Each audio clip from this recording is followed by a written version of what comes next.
Saya yakin karena 49 orang ini bergabung karena malam hari ini ingin belajar bersama bagaimana sih kita mengevaluasi kemampuan pendengaran. Pentingnya kita memahami evaluasi kemampuan pendengaran. Nah, saya tidak akan berpanjang lebar. Kita akan sharing bersama Pak Hutomo. Tapi nanti pastinya kita berharap semua peserta akan aktif nih untuk bercerita, untuk men-sharingkan begitu ya, bagaimana kondisi putra-putrinya terkait dengan evaluasi ini. Bertanya juga boleh nantinya ya. Baik, waktu dan tempat langsung saya serahkan pada Pak Sri Hutomo.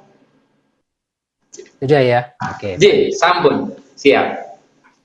Selamat malam semua. Kali ini memang tidak seperti biasanya ya, kita ketemu malam hari ya. Mungkin sudah tadi disampaikan Bu Iva, panjang lebar, Pak Yu juga. Pak Hutomo, mohon maaf suaranya agak kecil Pak Umo. Oh, agak kecil. Oke, saya harus teriak ini Bu Iva. Oke, segini bisa ya? Siap, sudah. Oke, baik kalau gitu. Biasanya acara-acara kita memang selalu pada siang hari ya. Kali ini kita malam hari, dan kali ini juga kita acaranya berbeda. Kita sharing sesama Bapak dan Ibu, kemudian kita ada teman-teman dari Aurika dan lain sebagainya. Ini saya lihat tadi ada Mas Abe juga. Halo Mas Abe, bagaimana kabarnya? Lama saya nggak pernah ketemu juga.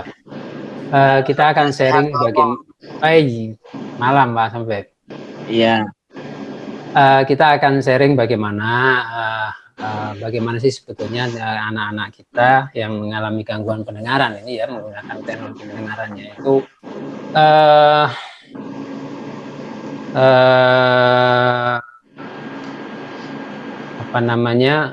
mengevaluasi apakah kita ini, anak-anak kita ini, alat bantu dengarnya sudah cukup membantu ya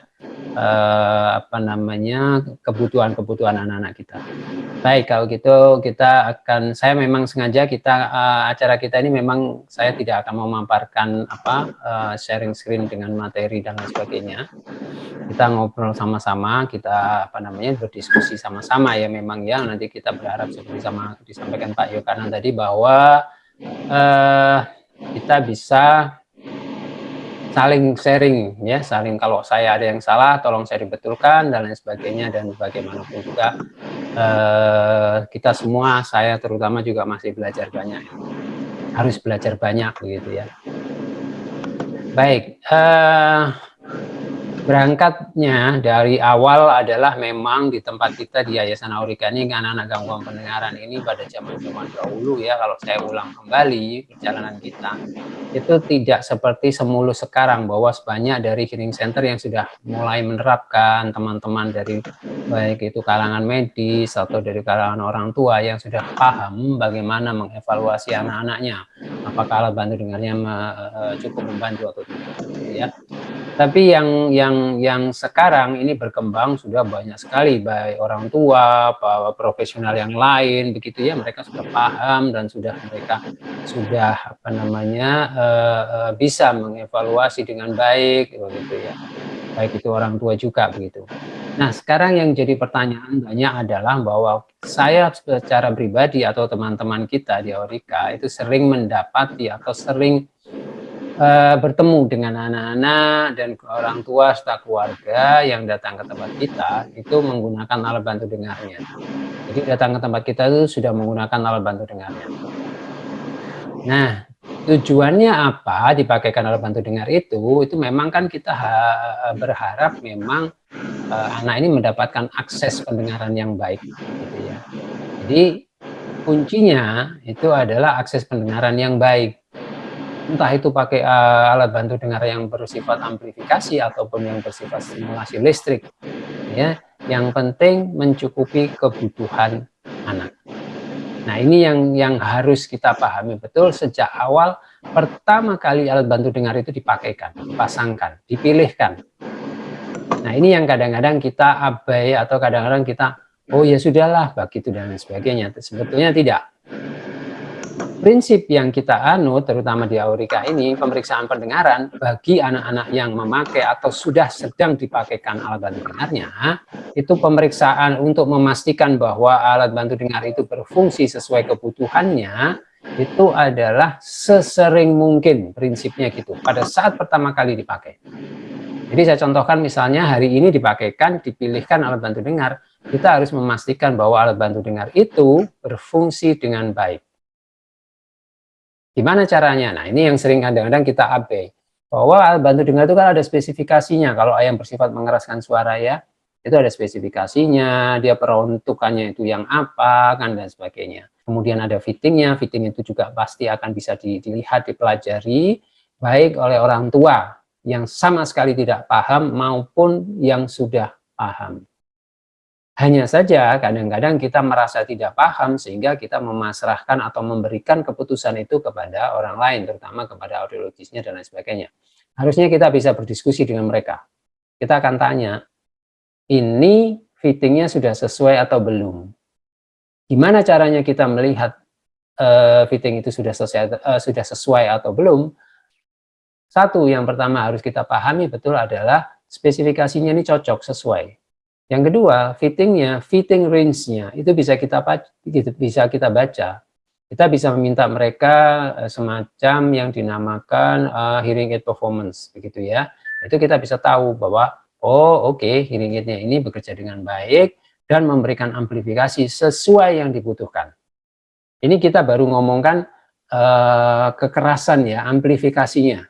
Saya belum mengatakan nyaman dan lain sebagainya atau per kata, per huruf dan lain sebagainya. Saya hanya baru mengatakan amplifikasinya. Yang penting anak itu dengar dulu, sehingga apa? Setelah dia dengar, barulah proses belajar itu bisa dimulai. Ya. Nah, yang sering terjadi, fitting memang diberikan kepada oleh teman-teman kepada anak itu memang tidak sesuai kebutuhan. Kenapa? Karena memang perlu penyesuaian. Nah, masa penyesuaian inilah yang jadi perhatian kami. Kalau penyesuaian itu lama, jadi saya contohkan misalnya, ada yang hearing center itu memasangkan alat bantu dengar, kemudian nanti kembali lagi 1 bulan lagi, atau 2 bulan lagi, 3 bulan lagi. Enggak, kalau kita tidak begitu.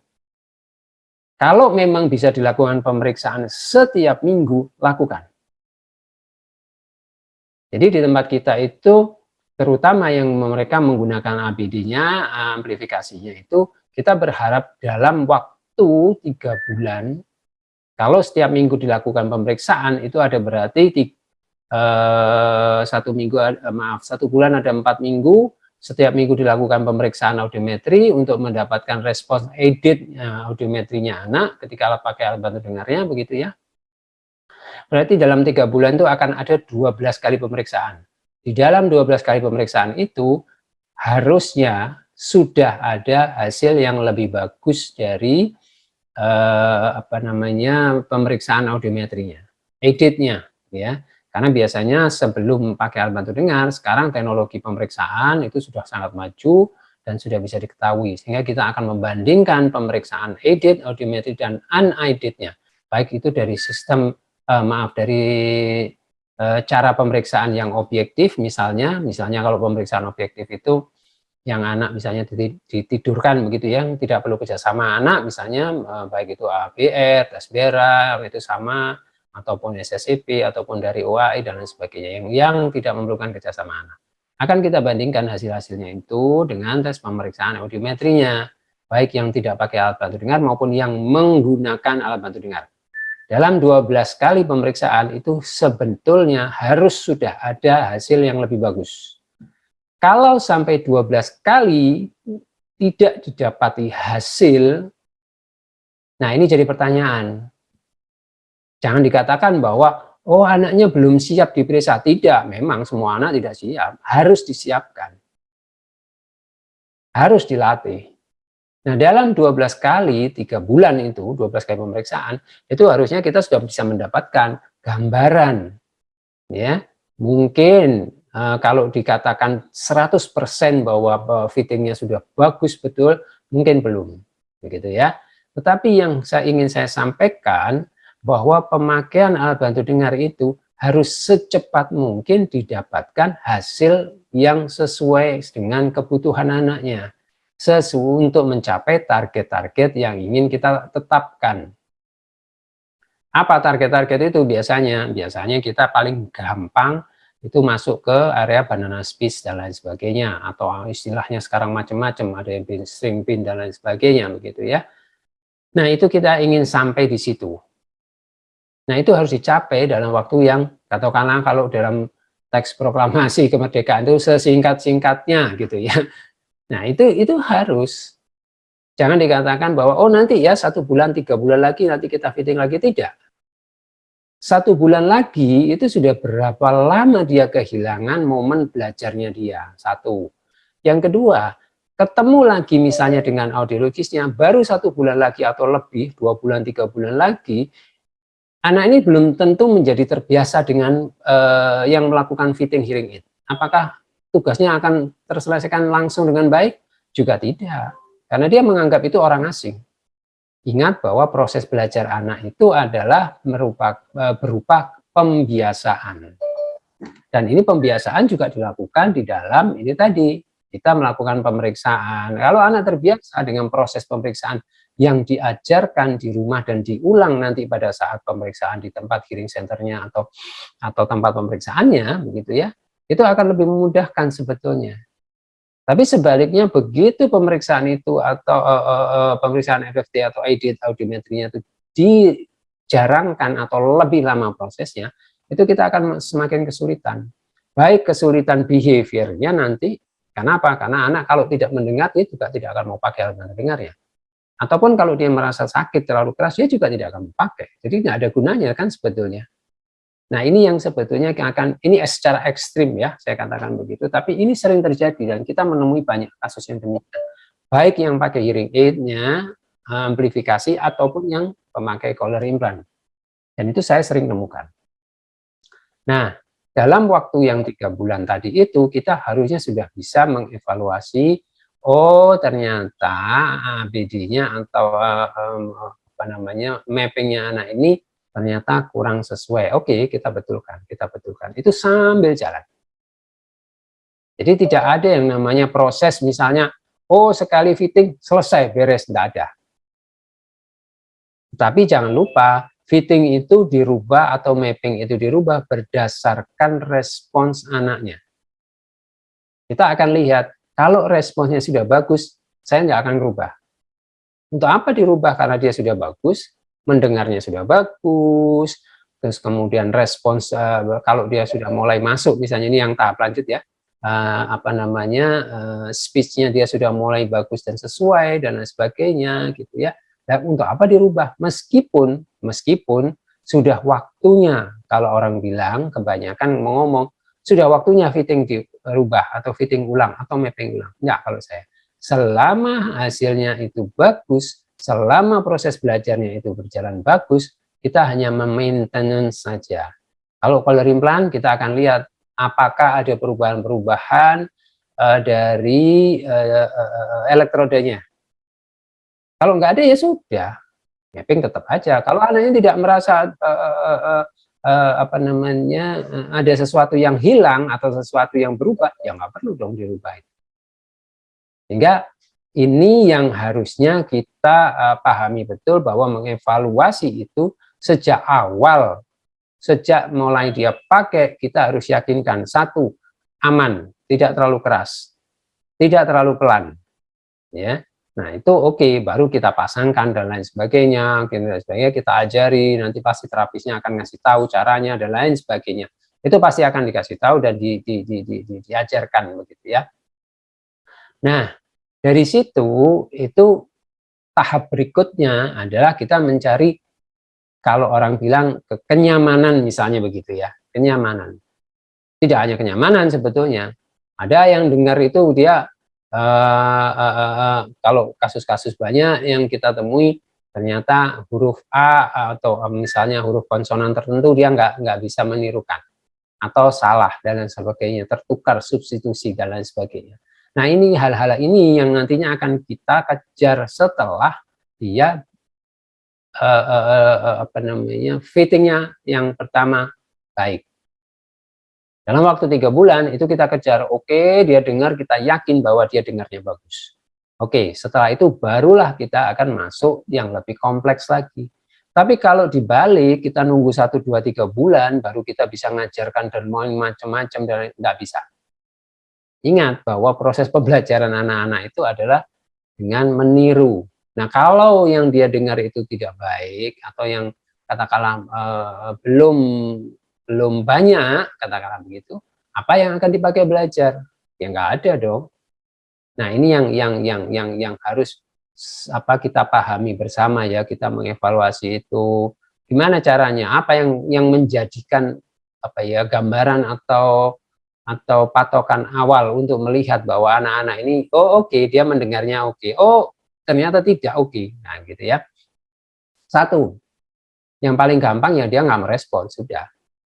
Kita harus curiga, tetapi apakah itu memang dia tidak dengar? Belum tentu pada saat awal-awal pemakaian, karena kita memang harus perlu pembiasaan dan lain sebagainya gitu ya. Tetapi pada suara-suara, kalau biasanya teman-teman mengenal dengan gross sound gitu ya, suara-suara yang keras dan lain sebagainya gitu ya, ya dia harusnya merespons atau minimal kaget dan lain sebagainya, atau dalam bentuk lain mengedipkan mata dan lain sebagainya dan lain sebagainya. Itu harus sudah ada. Dan kita harus sudah mengamati itu, gitu ya. Oke. Kemudian kalau misalnya dia tidak merespons atau dia melepas, misalnya dia melepas pada suara-suara ketika mendengar suara yang keras atau suara-suara tertentu, gitu ya. Berarti mungkin dia memang merasa kesakitan atau terlalu keras, ya. Ini kita amati betul dan kita memang memperhatikan, harus diperhatikan. Jangan mengatakan kalau misalnya nanti ya 1 bulan lagi datang untuk fitting ulang atau mapping ulang berikutnya, katakanlah begitu ya. Tapi ketika di rumah misalnya ada suara yang keras sekali, pintu ditutup, atau yang sering itu adalah kita ngecek itu ketika air itu dibuka keran, dikeluarkan, ditaruh di bawahnya ada ember gitu, kita buka yang keras. Ketika airnya itu ngocor keras begitu, nah itu dengan suara yang keras begitu, apakah dia itu mentolerir atau tidak? Dia merasa sakit atau tidak? Kalau dia merasa sakit atau tidak nyaman, ya nggak usah nunggu 2 minggu atau 1 bulan waktunya dia mapping dong. Harus dibetulkan itu.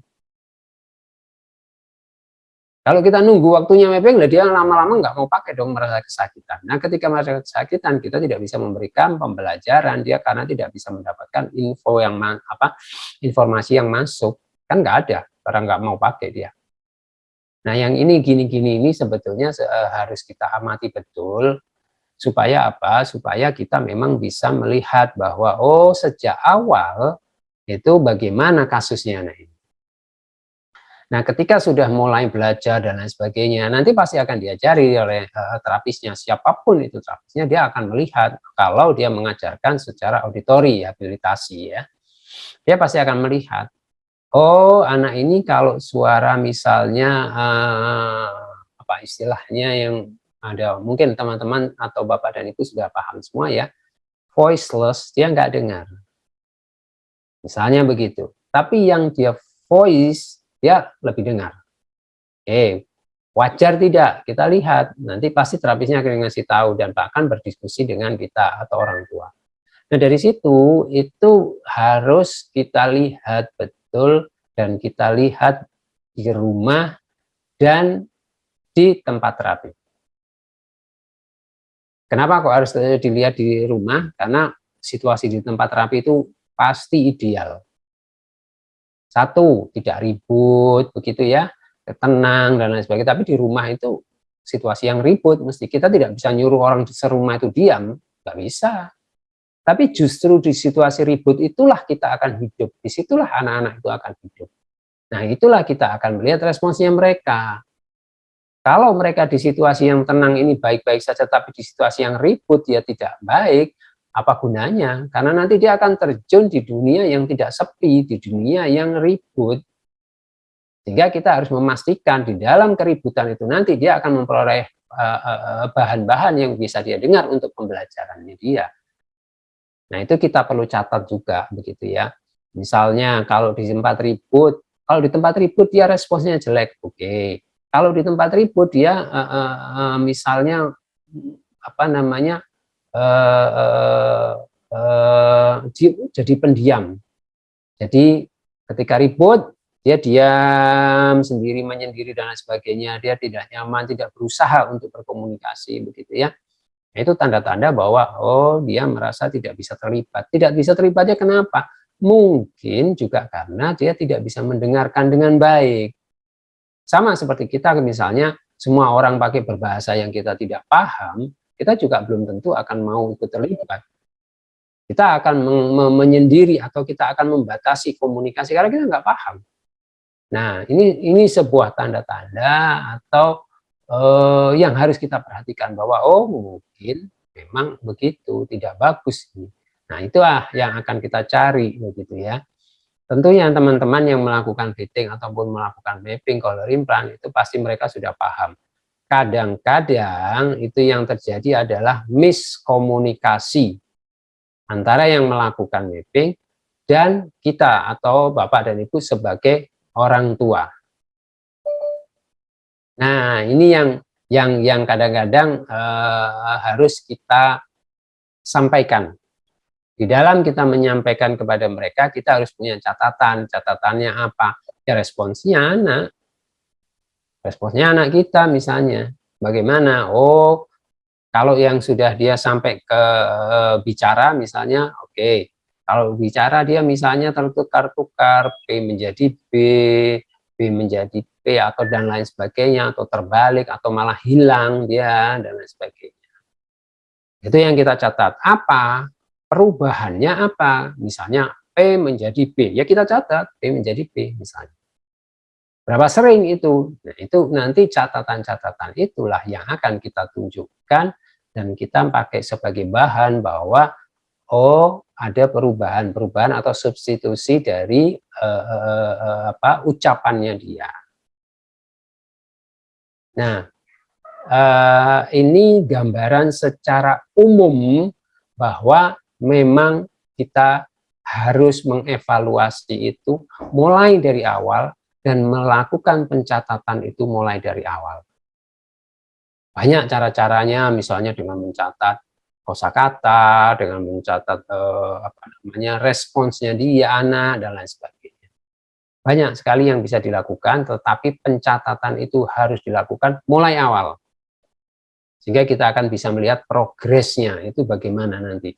Apa misalnya, kalau dulu pagi tadi ada yang cerita ke saya, Pak, habis mapping kok malah jadi berubah gini, dia bilang gitu. Oh ya, coba nanti kita evaluasi Pak ya, kapan mappingnya, coba kita lihat masalahnya apa di mana. Nah, evaluasi yang begini ini yang akan menjadikan bahan dari terapis ataupun yang melakukan mapping. Kenapa kok bisa berubah begitu dan lain sebagainya. Dan ini harus disampaikan. Sehingga kalau misalnya setelah dilakukan fitting atau mapping, ada perubahan, kita tahu, segera kita betulkan, nggak usah nunggu jadwalnya nanti. Kalau kita nunggu jadwalnya nanti, kita akan kehilangan banyak, karena proses anak itu setiap hari berjalan terus. Kalau yang dia dengar keliru, nah kita kan akan terus keliru yang kita sampaikan. Nah ini yang perlunya kita bekerja sama dengan banyak, itu adalah supaya apa? Supaya dari sisi apapun proses pembelajaran anak ini bisa berjalan lancar. Mungkin secara garis besar itu ya yang apa namanya menjadi banyak kasus gitu ya, menjadi banyak perhatian kita gitu ya. Mungkin kita bisa menambah dengan diskusi sekarang di sini. Mungkin ada beberapa yang ingin membagi atau yang ingin berbagi gitu ya, ingin menyampaikan dan lain sebagainya. Silakan, kita akan berdiskusi tentang kasus-kasus atau hal-hal yang mungkin Bapak dan Ibu hadapi atau sampaikan. Mari silakan, nah Pak Yu, kita berdiskusi sekarang Pak Yu. Iya Pak Omo, ini sudah ada pertanyaan Pak Omo dari Mama Ibtizam. Maaf Pak Omo, boleh izin bertanya, setelah mapping baru, anak merasa risih berisik saat adik menangis. atau suara yang lebih keras, apa itu wajar? Kata terapis, mungkin karena penyesuaian. Toleransi penyesuaian sampai berapa lama?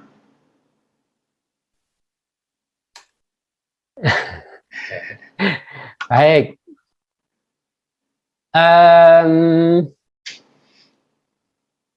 Saya nggak ada ini ya, nggak ada usianya yang disampaikan dan lain sebagainya ya.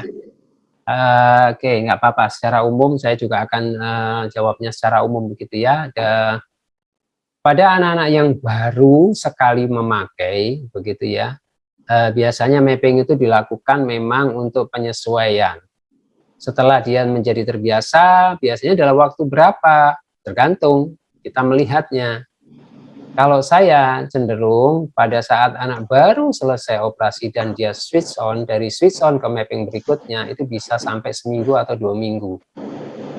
Harus dilakukan lagi terus begitu sampai ditemukan mapping yang lebih stabil.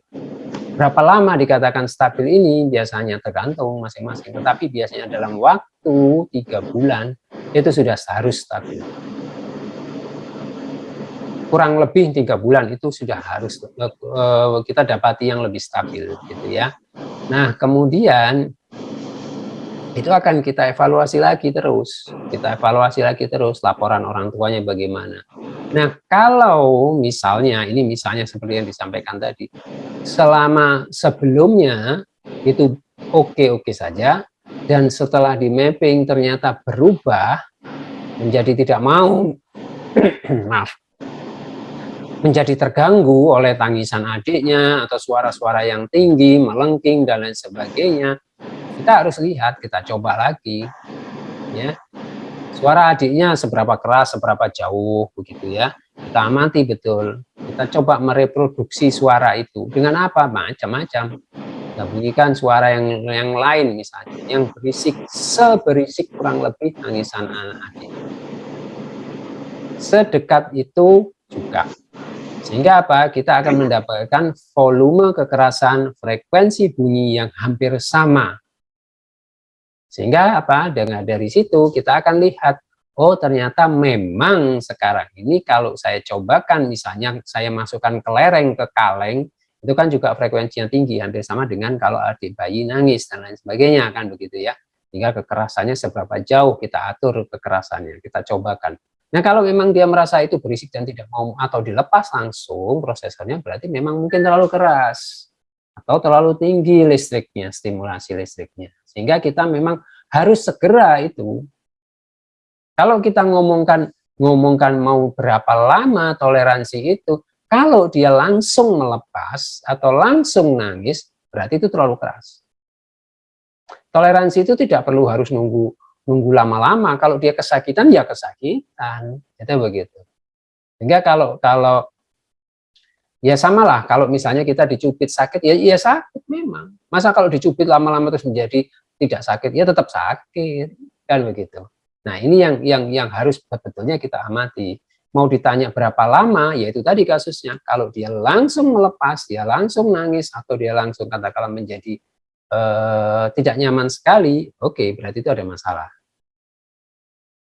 Karena apa? Karena dari mapping yang satu ke mapping yang berikutnya harusnya tidak banyak ada perubahan. Terutama kalau itu sudah stabil ya dia. Tapi kalau terlalu banyak perubahan itu akan menyebabkan proses belajarnya itu juga akan berubah. Kenapa? Ini saya ceritakan pengalaman anak saya sendiri ya. Ketika dia mapping, sebelum mapping oke saja dia. Ketika setelah mapping dia ngomongkan bahwa, loh kok aneh, dia bilang gitu. Kenapa? Suaranya bapak itu seperti, dia ngomongnya suara bapak itu cempreng. Nah, berarti kan suara yang dia dengar sebelum dan sesudah itu berbeda. Sehingga dia harus menyesuaikan lagi memorinya bahwa, loh suaranya bapak itu dulu seperti itu, kok sekarang berubah menjadi seperti ini. Jadi proses belajarnya kan berubah lagi. Nah, kapan selesainya proses belajar itu? Sedangkan dia kan sedang belajar untuk memasukkan suara, disimpan di otak, dan dikeluarkan di mulut. Nah, kalau terlalu sering berubah atau perubahannya terlalu banyak, Kapan belajarnya? Kan nggak selesai belajarnya. Mapping itu kalau bisa, ini misalnya ya kalau saya boleh katakan, itu ini gampang ya. Mapping itu 1 kali selesai seumur hidup sudah. Kalau bisa, tapi nyatanya kan nggak bisa begitu. Sehingga proses belajar yang berjalan itu harusnya proses belajarnya, jangan kegiatannya mapping terus, fitting terus, dan lain sebagainya. Kan rugi kita waktu itu belajar juga tidak tercapai dengan baik.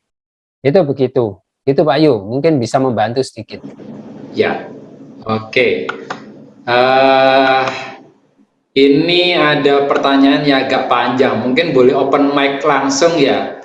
Bu Yusrina Amalia, Mama Yusrina Amalia, boleh open mic Mah, boleh langsung bercerita nih. Maaf Pak Yu, Berkenan. sebelum Bu Yusrina ada yang tanya duluan Pak Yu. Oke, oke. Ya.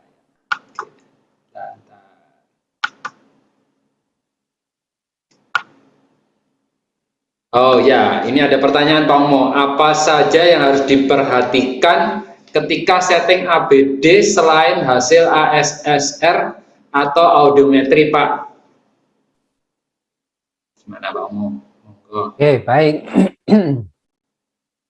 Biasanya teman-teman ini kalau sekarang sudah eranya digital ya, mereka biasanya menggunakan sistem yang dinamakan real ear measurement dan lain sebagainya, gitu ya. Itu sebetulnya lebih mudah dan semua normanya sudah lebih otomatis, begitu ya. Tetapi itu tidak menjamin 100% sesuai, gitu ya. Tidak menjamin 100% sesuai, tetapi itu menjadi patokan pertama untuk teman-teman melakukan itu. Dari mana saja, itu yang diukur apa saja? Hasil dari pemeriksaan audiometri atau misalnya ASSR, tes Bera, ya, thresholdnya berapa pertama kali dia dengar dan lain sebagainya, begitu ya. Kemudian setelah itu dimasukkan dan nanti diformulasikan oleh fitting programnya dia, nanti akan keluar seberapa dibutuhkan pengerasan untuk anak ini. Usia berapa? Usia 3 tahun misalnya, begitu ya. Oke, usia 3 tahun kalau di dalam sistem yang real ear measurement itu berarti nanti akan diketahui, oh yang telinganya rata-rata seluruh dunia anak usia 3 tahun itu sekian besarnya, berarti dibutuhkan pengerasan sekian. Itu sebetulnya sudah lebih otomatis dan lebih terbantu.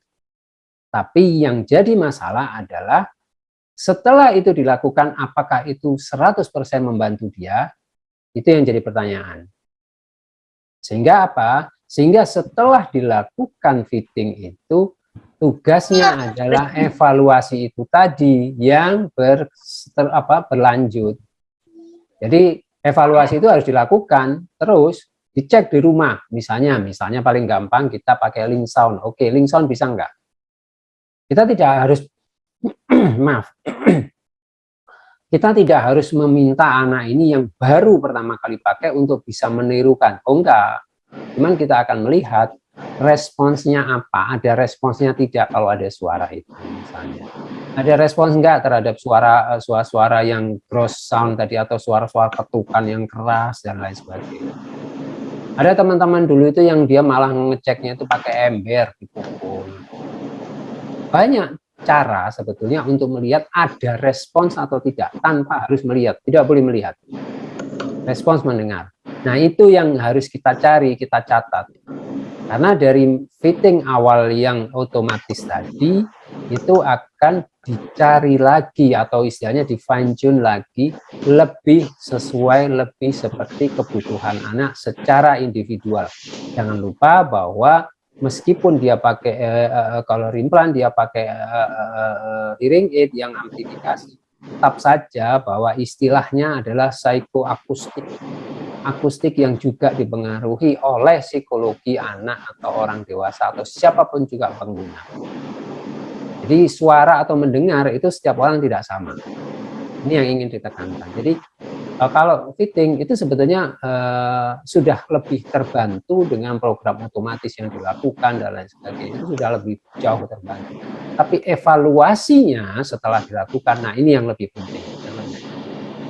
Itu gitu Pak Yu. Mungkin cukup membantu. Oke. Terima kasih. Semoga menjawab.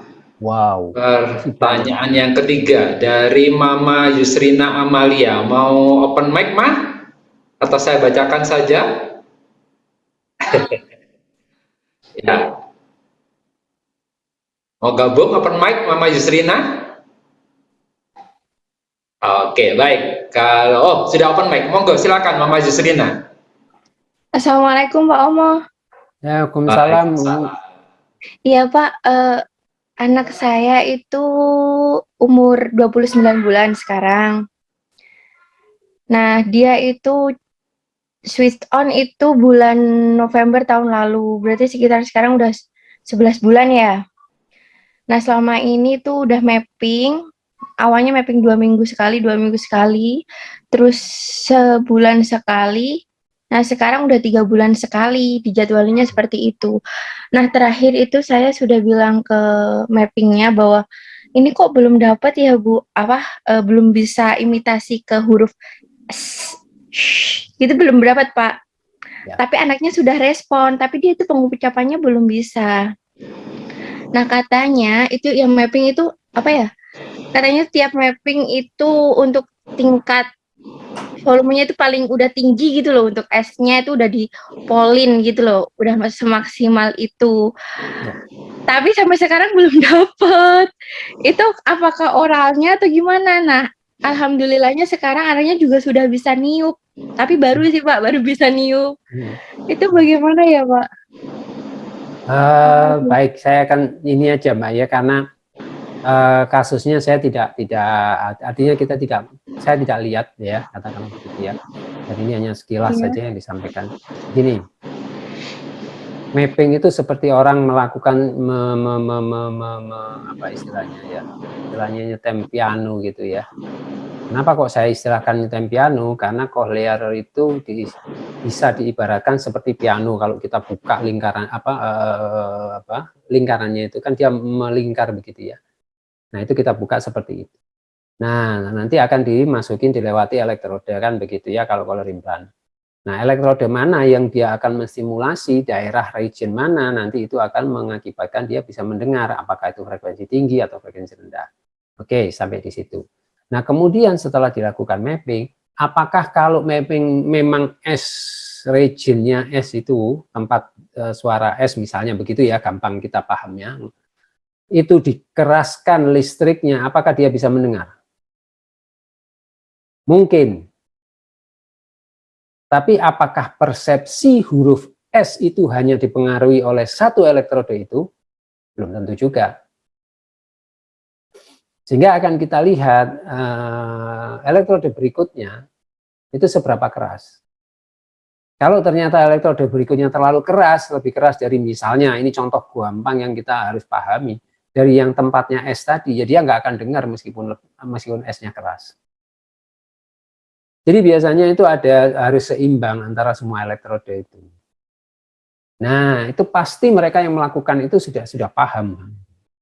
Hanya saja mungkin ada kasus-kasus tertentu, misalnya tidak bisa dilihat responsnya misalnya, gitu ya. Atau mungkin seperti itu tadi sampaikan ada masalah oral motor, kalau itu ya bisa juga. Cuman kan saya tidak bisa memastikan atau tidak bisa melihat kita. Yang lain misalnya stimulasinya, misalnya kalau mungkin ibu sudah melakukan stimulasi itu terus dan lain sebagainya, tentunya ada hal-hal yang lain kan begitu ya. Ya itu mungkin bisa saja mappingnya perlu dilihat gitu ya. Kemudian apa namanya respons anaknya itu kita juga perlu lihat. Tapi intinya adalah evaluasi itu seperti ibu sampaikan. Tentu ibu sudah melakukan evaluasi. Nah, tinggal sekarang evaluasinya adalah ibu terapi dengan siapa? Ibu tanya dong dengan terapisnya. Ini kenapa? Kira-kira apa? Dia nggak dengar huruf S itu atau belum waktunya dia. Nah, ini yang mungkin ya yang pegang dia siapa terapisnya? Pasti itu mereka akan paham pas ya. Karena ibu tadi bilang berapa tadi Bu? 29 bulan ya, terus dia pakai sudah berapa tadi Pak Yu? Pakai kalau hampir 1 tahun ya, apa 1 tahun tadi? Kurang lebih 9 bulan. 9 bulan ya. 11. 11, oke, 11. hampir 1 tahun. Betul. Oke, berarti apakah sudah sampai usianya? Nah, kan kalau misalnya ibu punya enggak ini apa namanya? Saya lupa namanya. Kapan anak-anak itu mengeluarkan huruf tertentu misalnya? Itu kan ada ya patokannya. Kita bisa ambil patokan itu misalnya. Hanya saja harus dimodifikasi, gitu ya. Kenapa? Satu, huruf S itu akan keluar lebih dulu kalau mereka berbahasa Inggris. Kenapa? Karena S itu lebih banyak dipakai dan lebih sering dipakai daripada kita di bahasa Indonesia. Kenapa? Kata jumlah itu mereka pakai S belakangnya dan seterusnya begitu ya. Nah, itu akan lebih sering dipakai biasanya. Sebaliknya, huruf NG eng itu di negara yang berbahasa Inggris itu nomor sekian itu. Berbalik dengan kita. Nah, itu modifikasi tertentu yang siapa namanya terapisnya pasti tahu, paham. Itu lebih baik konsultasi di situ, tanyakan ini masalahnya ada di mana kira-kira, apa mappingnya, atau apa tadi namanya usianya dia juga belum. Selain mungkin ada kelainan-kelainan tertentu ya, mungkin motornya atau stimulasinya yang kurang dan lain sebagainya. Itu biasanya yang terjadi seperti itu, Bu. Ya, Pak Omo. Bentar, Pak Yu, ini aku. Oke. Sebentar, saya hanya ngomong sedikit gini. Kok saya yang jawab? Kan ini harusnya kita diskusi. Siapa yang harusnya juga bagi pengalaman dong?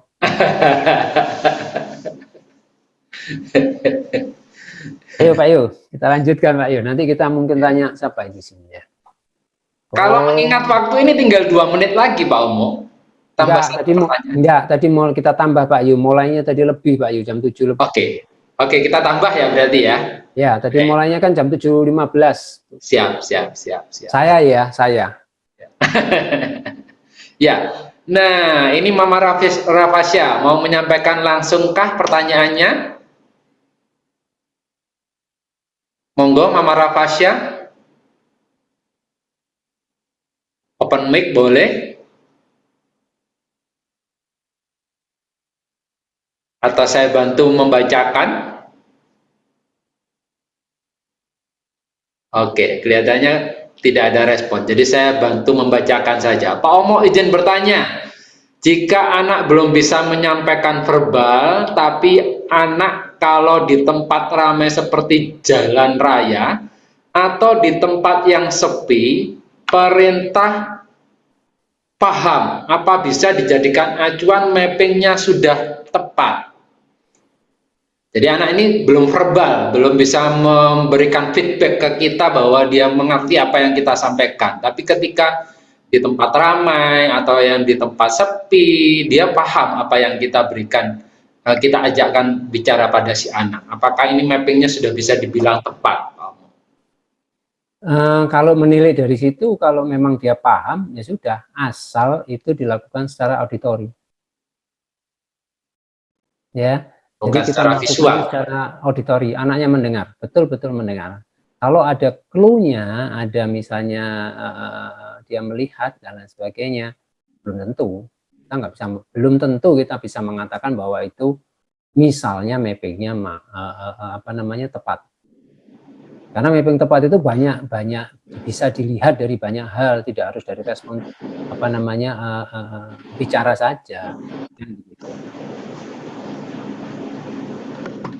Ya, oke. Berarti masih perlu dilihat lagi apakah waktu memberikan instruksi itu pakai gestur kah atau anak melihat mimik kita kah, itu kan juga memang menjadi pertanyaan. Ya, betul. Nah, yang biasa terjadi itu kan karena kita memang pengen cepat-cepat supaya dia merespon, paham. Iya. Nah, itu yang harus kita hindari. Kadang tanpa sadar ya, Pak. Ya, kita kan sedang mencari respons auditorinya dia sebetulnya ya. Jadi sehingga kita coba hilangkan itu yang melihatnya seminimal mungkin. Kita nggak mungkin bisa menghilangkan karena itu komunikasi ya, tidak natural juga kalau kita misalnya harus menghilangkan semua ya gampang aja ditutup pakai kardus, dia kita ngomong di balik kerdus sudah tertutup kan, tapi kan itu jadi tidak natural gitu loh. Ya, betul. Ya kan, ya itu yang natural saja lah, tapi diminimalisasi, diminimalkan ya kemungkinan dia belajar melihat, mengartikan input itu melalui visual kan, itu yang pengen kita dapatkan kan, itu untuk mengukur ya apakah ini fitting ataupun mappingnya itu sudah bermanfaat atau tidak. Oke, ya. Baik, ini pertanyaan yang keempat dari Mama Bintang. Mama Bintang mau menyampaikan langsung kah? Monggo, harapannya sih Mama Bintang bisa nyampaikan nih, biar bisa lebih jelas masalahnya ada di mana. Mama Bintang. Ya, Pak. Ya, silakan Mama. Assalamualaikum warahmatullahi wabarakatuh. Waalaikumsalam. Saya cuma Pak, kan memang beberapa waktu yang lalu Bintang itu kan pernah dia fitting ulang. Itu karena saya kok setelah beberapa bulan pakai ABD, kok dia itu suara S sama SH-nya itu kok belum keluar gitu kan, Pak. Terus saya berpikiran apa karena memang fittingnya itu kurang tepat atau gimana. Terus akhirnya saya bawa ke audiologisnya, terus sama audiologisnya dinaikkan kan, di fitting ulang, di fitting ulang dinaikkan 2 step dari frekuensi awalnya. Nah dari situ setelah dipakai Bintang, ABD-nya dipakai Bintang, dia jadi sering teriak-teriak. Kalau mengeluarkan suara, dia memang suara S sama S-nya itu keluar, Pak, cuman dia lebih sering suara tinggi, terus lebih sering berteriak gitu, Pak. Terus akhirnya waktu terapi, di tempat terapi juga seperti itu. Ketika dikasih suara Lingsixon, dia memang semua dapat, memang kok suaranya jadi semua ada yang dia keluarkan itu. Terus akhirnya sama terapisnya disarankan untuk dikembalikan ke fitting awal semula ya, Pak ya. Disetting ulang ke settingan awal, dipakaikan lagi, kembali lagi. Waktu itu terapi lagi, waktu pas terapi itu suaranya sudah kembali normal lagi gitu loh, Pak. Jadi apa dari perubahan dia sering berteriak dan sebagainya itu apa juga bisa dijadikan acuan tentang fittingnya ini sesuai atau tidak?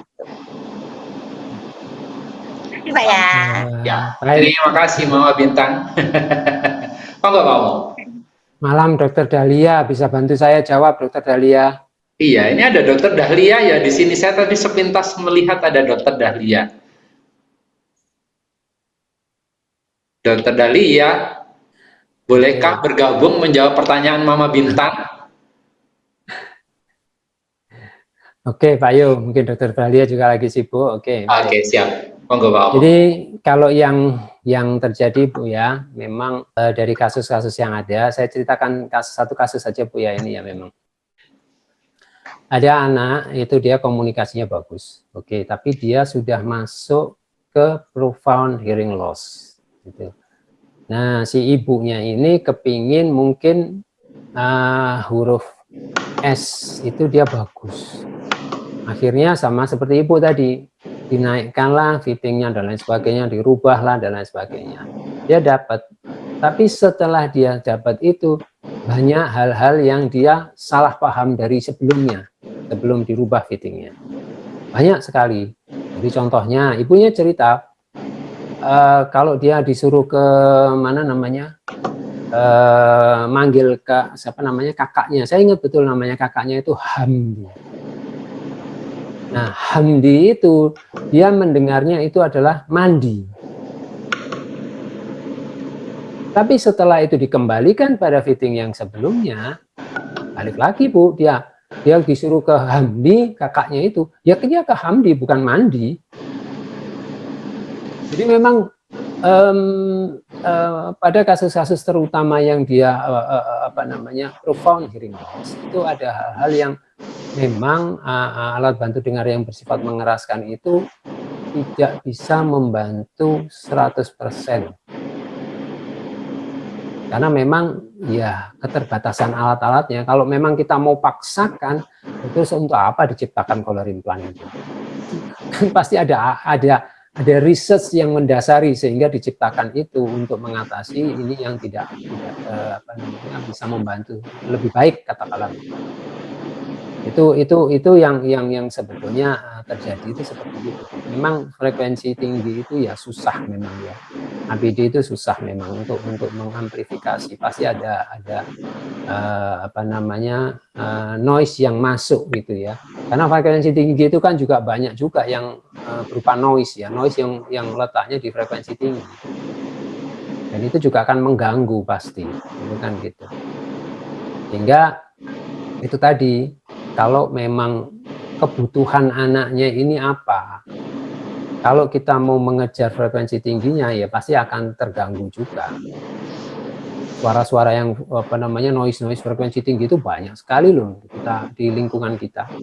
Nah itu menguntungkan nggak? Kalau nggak menguntungkan, kenapa kita hanya mengejar huruf S saja? Untuk apa?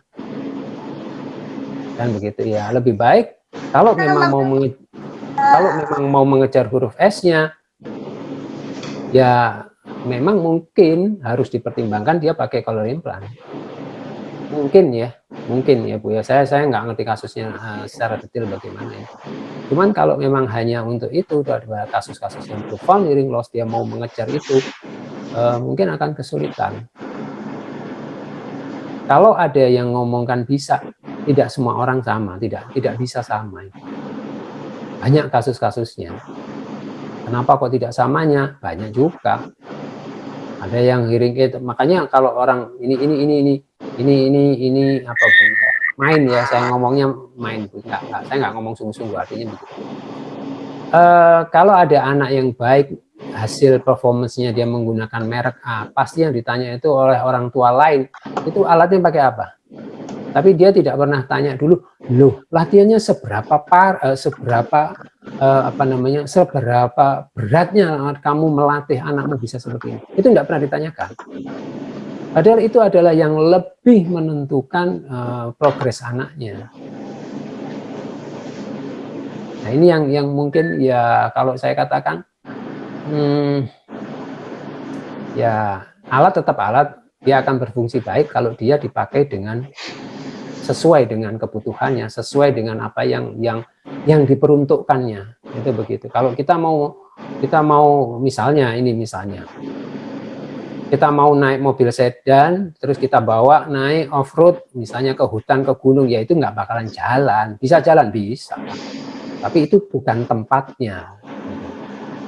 Itu yang mungkin saya bisa sampaikan Bu ya. Mungkin kalau ya mungkin itu cukup membantu ya Bu ya. Mohon maaf saya kalau karena kasusnya juga saya nggak paham atau tidak melihat betul.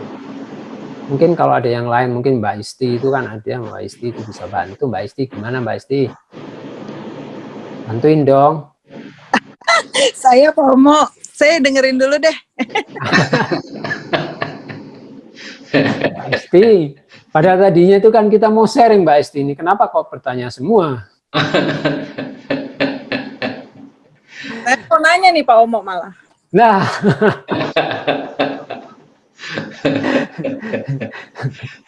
oke Pak Ayu gimana? Gitu Bu ya, mungkin cukup bentuk nanti kapan kalau kita ini coba deh kita diskusi lagi ya Bu ya. Oke. Iya. Ini mau ke Mbak Asti atau ke Bu Astrid, Pak Omo? Tanya Pak Omo, walaupun telat masuknya, mohon maaf. Jadi saya mau nanya gini, saya tertarik dengan yang Pak Omo bilang nih, mapping, tetapi bagaimana dengan belajarnya, gitu ya Pak ya, tadi ya? Ya. Nah, yang ingin saya tanyakan, ini ada satu kasus. Dia bilang, mappingan kurang maksimal, sehingga harus pergi ke Singapura. Nah, itu bagaimana Pak Omo untuk mengatasinya? Terima kasih. Wassalamualaikum. Waalaikumsalam. Sebetulnya yang masalah itu mappingnya atau orangnya, gitu pasti ya. Jadi yang sering saya alami, itu adalah begini. Ini terus terang saya katakan tuh begini. Kalau kita yang mapping itu mau mempelajari atau mau mendengarkan siapa namanya, terutama laporan dari orang tua, kalau ini catatan yang penting sekali, kalau catatan orang tua yang disampaikan itu detail, nah itu pasti ketahuan nanti. Ini mappingnya bagaimana, yang sesuai untuk A itu bagaimana. Tapi kalau catatannya ini tidak ada, nah terus orang ketemu cuma satu kali misalnya ya, misalnya katakanlah dalam 3 bulan atau 6 bulan berikutnya ketemu, nah itu dia dasarnya apa melakukan perubahan mapping? Kan tidak ada, karena laporannya tidak ada, ini performance anaknya bagaimana. Nah yang sering itu terjadi adalah tidak ada catatan yang detail dari orang tua mengatakan, oh anak ini begini, yang ini di sini, kalau di situ harus ribut begini, konsonannya yang nggak keluar ini dan lain sebagainya, itu nggak ada. Nah kalau itu misalnya ada, ya sebetulnya teman-teman tuh oke lah, itu bisa gitu. Nah, kalau saya begitu ya, sehingga saya sering ke teman-teman misalnya di Aurika itu bilang, ada teman misalnya Bu Iva yang sering mengeluh itu, dia ngeluh, Pak anaknya kok nggak bisa begini Pak, nggak bisa hurufnya ini kan tertukar ini, dan sudah dicek belum, saya katakan gitu. Kalau kamu belum ngecek keseluruhan itu jangan ngomong. Kalau nanti itu sudah dicek, oh ini tertukar dengan ini jadinya ini jadinya ini, huruf ini tidak keluar, huruf dan lain sebagainya, sudah kalau dilakukan, baru kita ngomong diskusi. Kalau enggak, apa yang mau diskusikan? Nanti yang dirubah misalnya seperti Mama Bintang tadi, S enggak bisa, S-nya dibetulin, ternyata yang lain berubah lagi. Ya lama-lama kapan terus? Kan begitu. Intinya itu kalau saya gitu Mbak Asti ya, intinya itu ya bekerja samalah dengan baik dan sukaria. Baik, Pak Omo. Baik.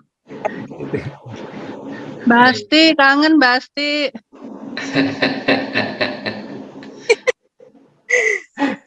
Nanti kapan-kapan kita juga nih dengan Pak Omo ya, Pak Omo ya. Ya, sama-sama Mbak Asti. Oke, Pak Yu, kita lanjutin Pak Yu. Pertanyaan terakhir ini Pak Omo dari Mama Astrid. Silahkan Mama Astrid, boleh open mic.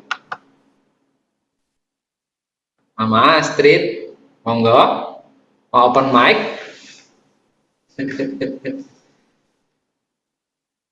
Masih adakah di tempat? Atau saya bantu membacakan saja? Oke, baik. Izin bertanya Pak, waktu mapping ternyata ada satu elektrode yang high impedance di sisi kanan saja. Kata audiologisnya, tapi itu tidak apa-apa, tidak mempengaruhi kualitas mendengarnya, dan sudah dimatikan elektrode bagian yang paling dalam. Apakah benar begitu Pak Omo? Ini harusnya Pak Asti yang jawab. Oke. Pak, monggo. Oke. Elektrode cochlear implant ini kan memang ada setiap merek jumlahnya banyak. Berbeda, jumlahnya berbeda. Cara kerjanya juga berbeda gitu ya. Tetapi secara sistem, secara keseluruhan global, cochlear implant itu sama gitu ya. Cuman kalau kita mau ngomong misalnya merek A, prosesornya dipakaikan di elektrodenya merek B, itu juga tidak akan bekerja secara optimal. Mungkin bisa, tetapi tidak optimal. Teknologi yang sekarang saya baca itu ada yang prosesor A pakai merek B itu ada. Tapi itu pun tidak artinya, kalau saya bilang seperti tadi saya katakan tidak 100% dia optimal, karena memang merek A ya dia akan baik dia dengan merek A, tidak dengan merek yang lain dan lain sebagainya. Itu demikian. Yang pertama. Yang kedua, elektrode itu ketika dia entah apa alasannya, ketika dia mati satu, itu masih bisa dikompensasikan oleh elektrode di samping sebelah-sebelahnya. Nah, ini yang memang diperlukan evaluasi kembali. Kita lihat apakah memang mappingnya sudah sesuai atau belum. Kalau dia misalnya ambil contoh ya, ini ada 4 elektroda gitu ya, yang di sebelah ini mati, berarti mappingnya kan harus berubah. Tidak boleh sama yang lama ketika 4 ini berfungsi dipakai pada yang 3, nggak bisa. Jadi ini harus dirubah. Ada cara-caranya, ada. Mereka yang melakukan mapping pasti itu sudah paham. Ibu sampaikan. Yang perlu Ibu sampaikan adalah hasil evaluasinya. Ketika setelah dimatikan, kok ini tidak bisa, kok ini tuh tidak bisa, kok ini tidak bisa. Itu begitu. Sehingga mereka bisa melakukan perubahan yang diperlukan untuk mengembalikan sensasi yang tidak terstimulasi di sini nih. Daerah yang tidak terstimulasi oleh elektroda yang dimatikan tadi. Ada caranya? Ada. Apakah mempengaruhi kualitas? Tergantung juga. Selama misalnya ini 4, dia mati, dia 2, ya akan terpengaruh. Tapi kalau dia matinya 1, saya rasa enggak. Itu banyak Bu yang begitu dan tidak terpengaruh performance-nya dia. Banyak sekali itu. Ada yang dia di pinggir, ada yang di tengah dan lain sebagainya.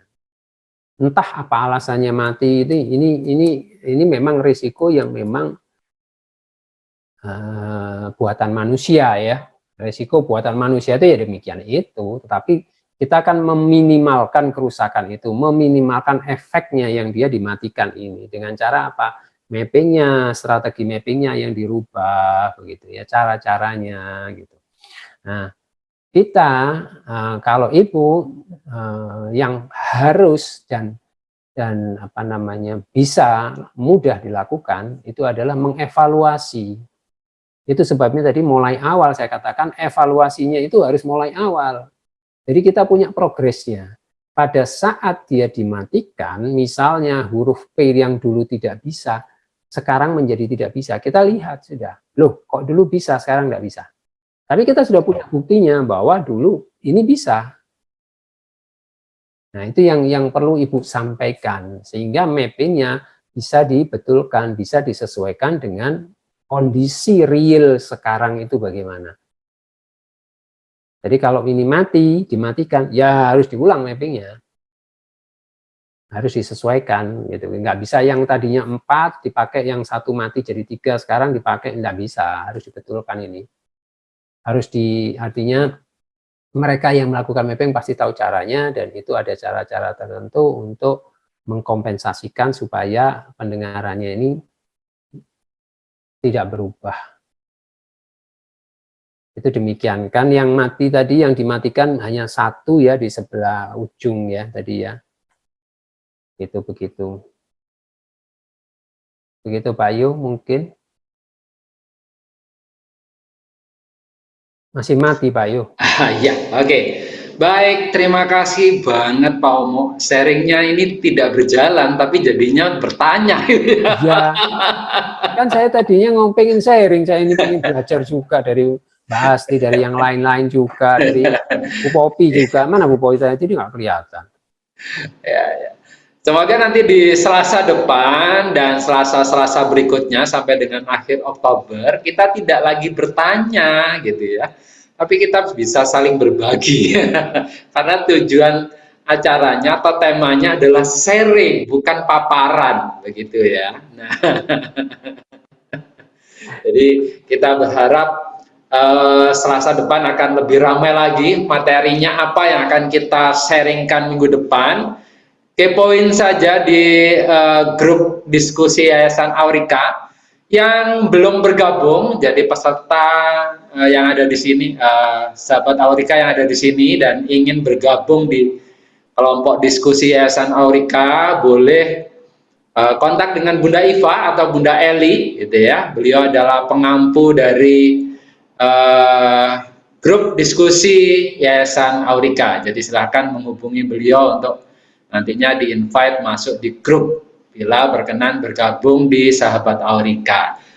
Nah, kita juga berharap nih Bapak, Ibu, Papa, Mama, pembelajar hebat Sahabat Aurika ini akan selalu ngepoin Instagramnya Aurika di @yayasan_Aurika, karena kita juga akan selalu sharing-sharing terkait dengan perkembangan FIT ataupun kegiatan-kegiatan Aurika. Juga di ini dong, subscribe dong YouTube-nya Aurika ya Pak Omo ya, biar bunda-bunda semangat nih membuat materi-materi untuk YouTube-nya Aurika gitu ya, di subscribe di Yayasan Aurika ya, di Yayasan Aurika. Atau juga bisa kepoin kita di Facebook kita gitu ya, di Yayasan Aurika juga. Dan kalau ingin juga belajar ilmu-ilmu yang kita paparkan dalam bentuk artikel, Bapak Ibu, Papa Mama pembelajar hebat sahabat Aurika juga bisa melihat di www.yayasanaurika.org ya. Boleh, bisa dilihat di sana di media sosial Aurika. Insya Allah kita akan selalu sharing-sharing, baik itu dalam bentuk artikel ataupun dalam bentuk video, materi-materi menarik yang bisa digunakan untuk melengkapi kita nih dalam mendampingi anak-anak kita untuk tumbuh secara lebih optimal.